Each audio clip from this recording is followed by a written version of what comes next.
Sa aking channel, bili mo ako. Meron tayong flat iron.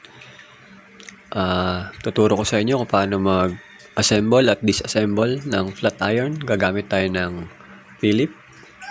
Tanggalin natin yan.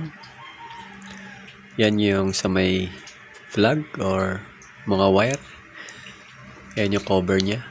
Tapos yung yan tatanggal ay yung sa indicator lights cover. Ayan na.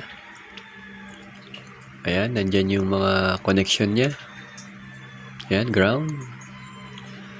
Tsaka power. Ito na. Tatanggalin natin yung cover niya dito. Ayan. May dalawang Philip screw.